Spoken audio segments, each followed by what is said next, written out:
Hi there, and welcome to Leadershipisation, all things leadership. I'm sure, like me, that you will have been in meetings at times where you didn't agree with the decisions or you didn't agree with what was being shared with everyone, but you stayed silent. I'm sure that's happened.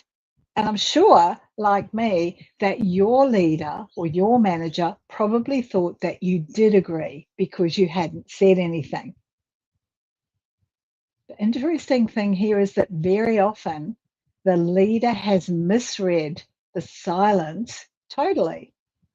It's actually information because when people don't speak up, um, it's not because they don't care, it's because they don't feel safe.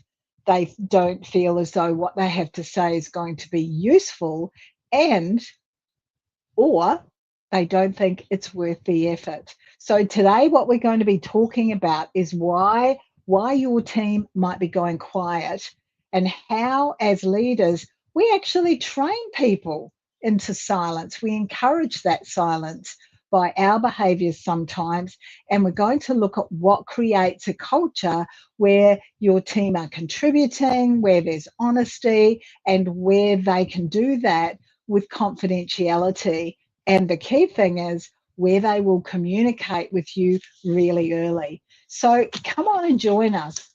I'm Beth Bergen. I'm a global life leadership and communication coach.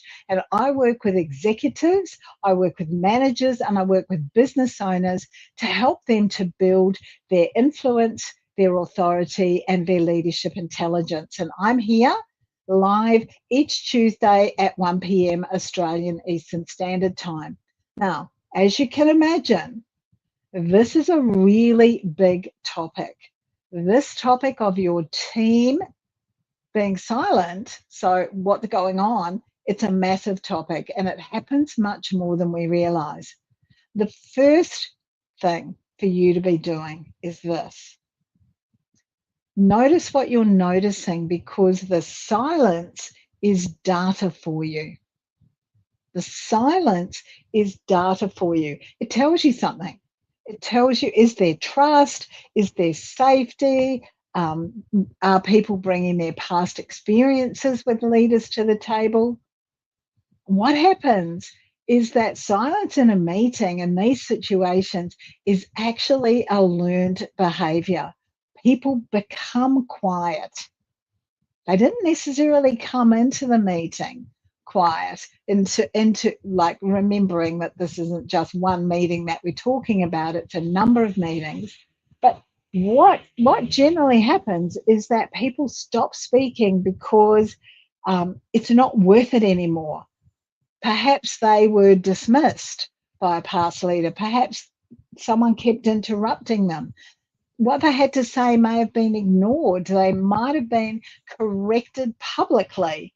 Perhaps their ideas were shut down with no explanation provided to them.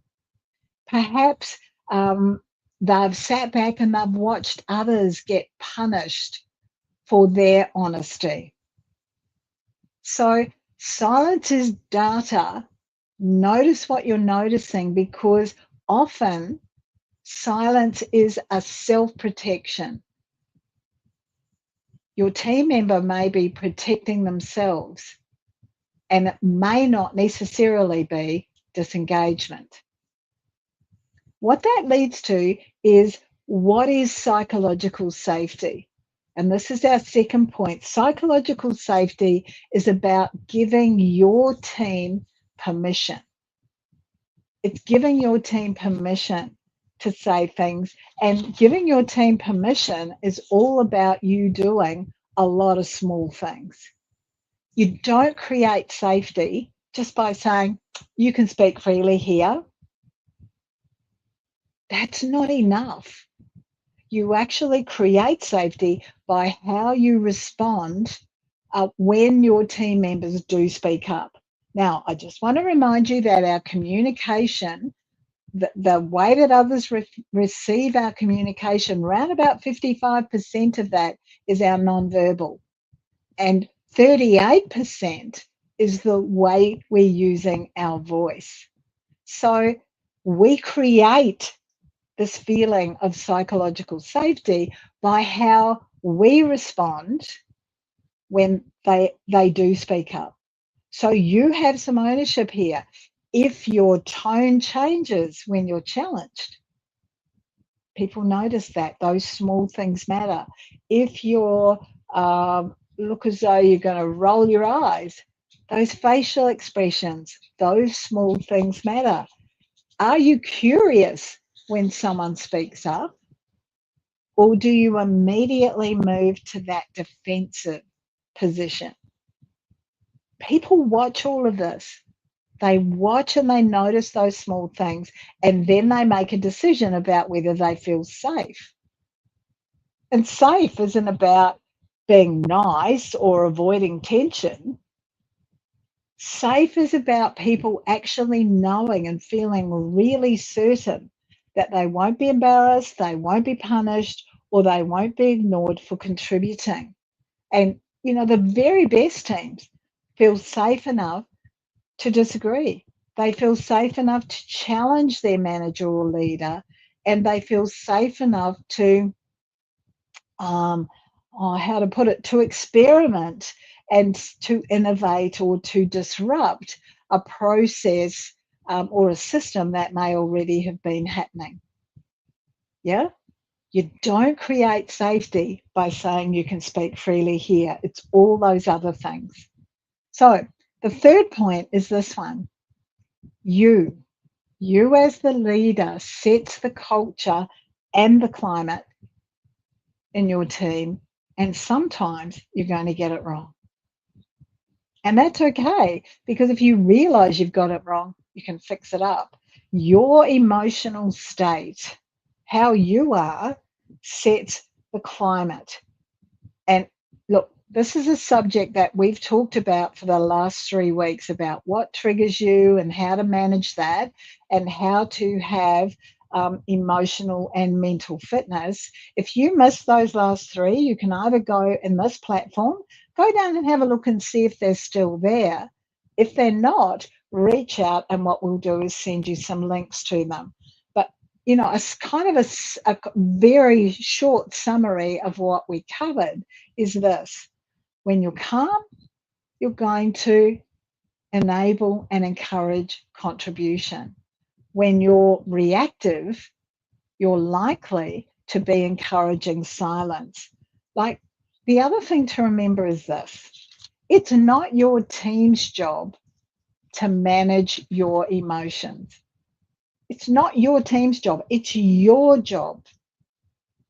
And if your team is uncertain about your emotions, then what they're going to do is they're going to be silent. And if they do say something because they have no idea how you're going to react to it, they're unlikely to be honest with you. As leaders, we accidentally, many of us accidentally, and some of us purposefully, we shut people down. We interrupt them, we correct them, we tell them why an idea won't work before it's been fully explored. We focus and listen to the loudest voices only. We push people away instead of being curious. And what we do, and this is the one that often happens, and leaders think they're doing the right thing. We've already told them all about what we want to happen. This is our idea. This is what we want to have it look like. And then we ask people what their thoughts are.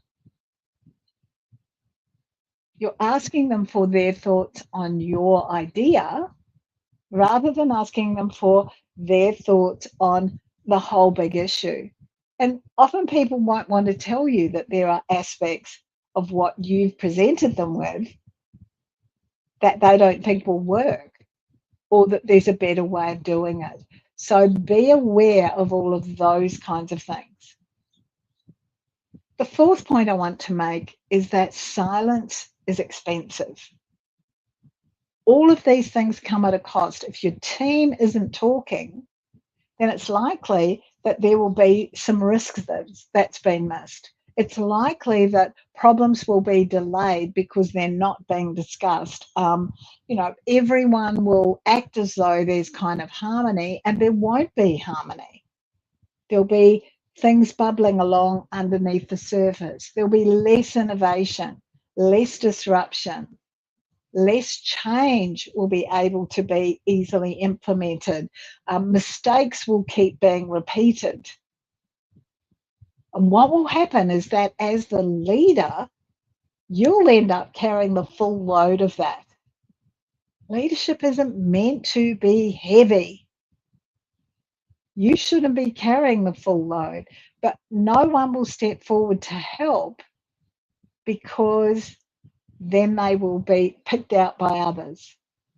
Now, the important thing for you to understand, and I come back to the first point, that silence is data, so notice what you're noticing. By the time many people stop speaking, they've stopped caring. They're not speaking up. It's because for many people, they've absolutely stopped caring. Okay, let's look at number 5. Point 5, no trust. No trust means that there's no courage to speak. They're not going to speak if they don't trust you. And if you're not regulating and managing your own emotional and mental fitness, they're going to be standoffish. So they must trust you because it takes emotional courage on their part to speak. They figure they're putting themselves out there and they're not quite sure what you're going to do. So this requires that emotional and mental fitness in you as a leader. And what your team needs to believe is that if they're honest, it's not going to backfire on them. You're not going to get back at them for being honest. And this requires really consistent signals from you as the leader. Those behaviours that I mentioned earlier, they should be happening on a consistent basis, not just you suddenly deciding that today for one meeting, you're going to change. Yeah? Silence is data. Let's look now at a couple of tools that you can use to improve things. The first one is this. After meetings, you know how big I am about this whole reflection thing. Just take a couple of minutes after a meeting. You might even still be sitting in exactly the same spot that you were sitting in. Make some notes. Who spoke up?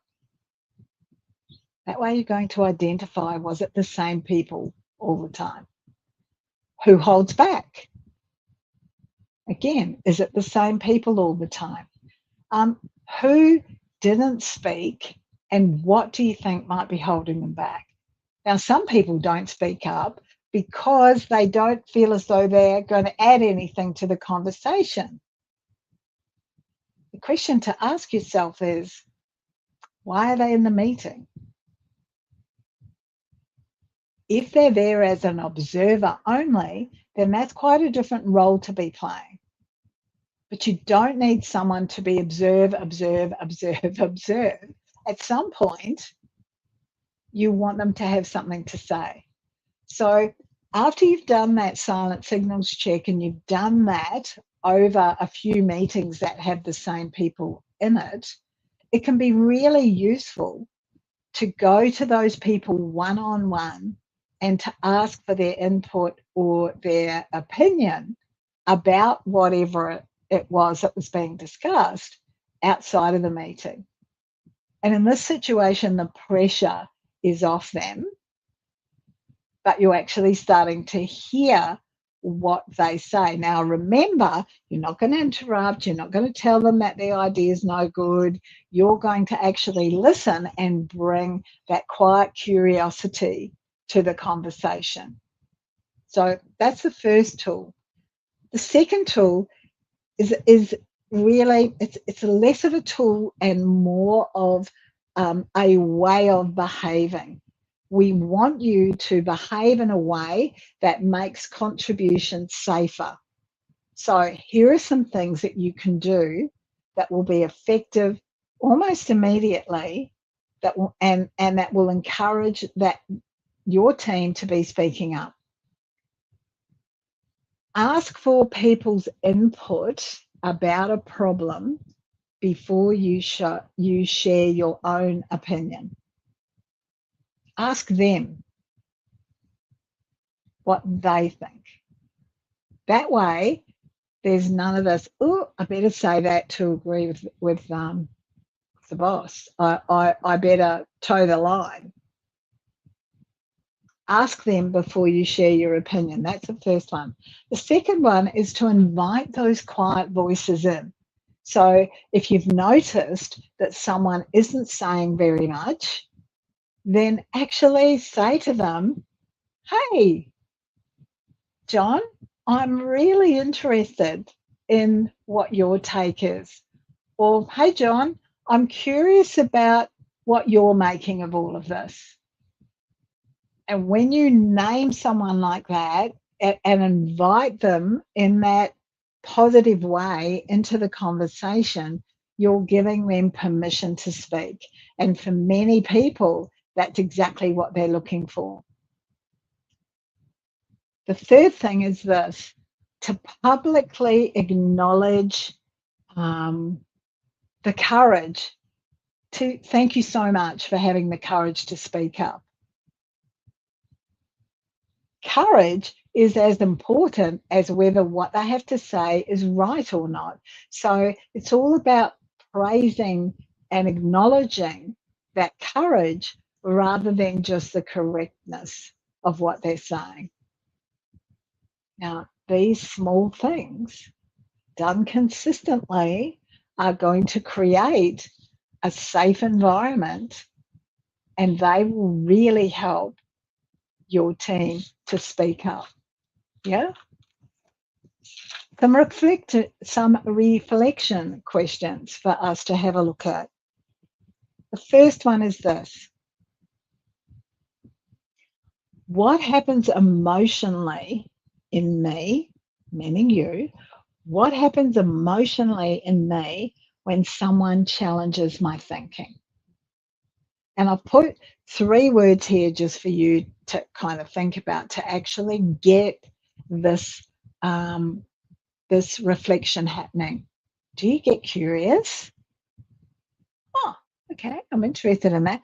Do you get defensive? Or so that, oh, well, I'm surprised that's what you think.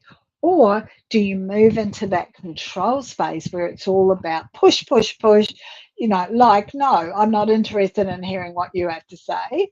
I'm the leader here. It's likely to be a variation of one of those 3 things. Why are we identifying and reflecting on what happens emotionally in you when someone challenges your thinking? If you know that that emotion's coming up, you're going to be able to handle it a whole lot better. And we've talked about this before, naming it and just breathing through it and moving into a positive space. So that's your first reflection question. The second one is this. This is another hard one. Like, if ask yourself, if I were on my team, would I feel safe enough to tell me the truth early? Or only once it's too late? Now, this is a cracker. There's a second part to this question, but before we go on to that, you would be surprised how many people I coach who say to me, why didn't they tell me 3 months ago when it first started happening? Why are they only telling me now once I've realized that this is a problem? It says a lot about how safe people feel communicating with you. And it also has something to do with their courage. Maybe they think that you won't feel the same way. Maybe they think they're being a bit over the top about what they're noticing or feeling. So we want to make sure that people do feel psychologically safe. So think about that. If I were on my team, would I feel safe enough to tell me the truth early or only once it's too late? And what then flows on from that is, what leadership behaviours are you exhibiting that might contribute to your response? So if what you've said is, oh, I think, yeah, I would feel safe. Why? What are the behaviours? What is it that's making you feel safe enough to speak up sooner rather than later, or unsafe? Yeah? They're two really great questions, and I encourage you to take the time, just sit down with a journal and have a think about both those questions. So, key takeaways from today. Silence is data. Notice what you're noticing. Don't just be going, oh, that team, they never say anything. These meetings are just a waste of time because no one speaks up. Have a look at yourself and your behaviours and have a look at them. Remember that your behaviour sets the tone. Your behaviour sets the tone. And it's either going to encourage them to contribute or discourage them and they don't speak. Your behaviour is one of the keys here. And that calmness creates that courage. And when people feel courageous, they're more likely to speak up and they're more likely to be honest with you. So thank you so much for joining us today. If you've got questions or comments, please pop them in the comments in the platform that you're watching this on, and we'll get back to you as quickly as you can. If you're watching this as a replay, #replay. Love to know that there are people who are watching it as a replay. But if you think that you would benefit from more help to build your authority as a leader, to build your influence and your leadership intelligence, please reach out. No pressure, a conversation about what might be broken, what might need fixing. Maybe you're simply stuck right now, and a conversation with me could give you an indication of what might be possible to move you back to being the best version of you that you can possibly be. There'll be a link in the comments. By the way, next couple of weeks, we're going to be looking at trust. Team, how do you trust your team? What is it that you need to do to get your team to trust you? Bye now.